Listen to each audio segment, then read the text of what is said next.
Hello friends, welcome to success study classes. तो आज हम बॉडमास रूल को समझेंगे।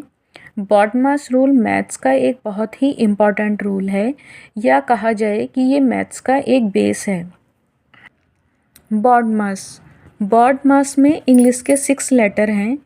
इन 6 लेटर का अपना एक महत्व है। इसमें बी का मतलब होता है ब्रैकेट यानी कि कोष्टक 3 प्रकार के होते हैं। पहला होता है छोटा ब्रैकेट, फिर होता है मंजिला ब्रैकेट और फिर होता है बड़ा ब्रैकेट। ये हमारे पास 3 टाइप के होते हैं।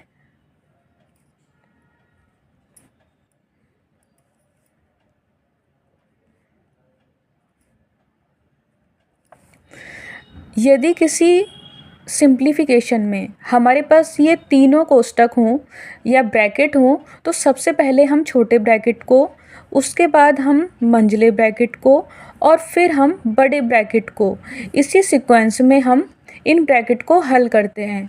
उसके बाद है ओ का मतलब होता है का मतलब है कि किसी भी सिंप्लीफिकेशन में अगर हमें का दिया हुआ है तो इस का मतलब भी हमारे पास गुणा ही होता है। किंतु ये जो गुणा होता है ये हमारे पास पहले हम इसी गुणा को सॉल्व करते हैं, यानी कि इस मल्टीप्लाई को सॉल्व करते हैं। इसमें हमारे पास जैसे अगर हमें दिया हो 25 का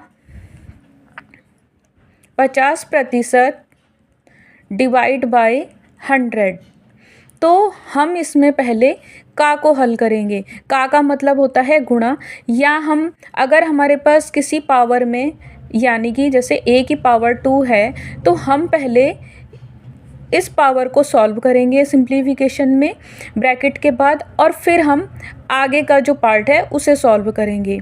अब है डी का मतलब होता है भाग। फिर हम समीकरण में या सिंप्लीफिकेशन में भाग करते हैं। फिर m होता है, m का मतलब होता है गुणा, मल्टीप्लाई। फिर एडिशन का मतलब जोड़, और सब्सट्रैक्शन का मतलब होता है घटाव। बॉडमास नियम इसी सीक्वेंस में चलता है और इसी सीक्वेंस में हम किसी भी सिंप्लीफिकेशन को सॉल्व करते हैं। अब हम इसके कुछ एग्जाम्पल देखते हैं। इसमें एग्जाम्पल है 8 + 9 × 20 डिवाइड बाय 5 - 3। हम इसे सॉल्व करेंगे। देखिए, पहले हमको क्या करना है, हमारे पास एडिशन है, मल्टीप्लाई है और डिवाइड है। अब अगर हम इस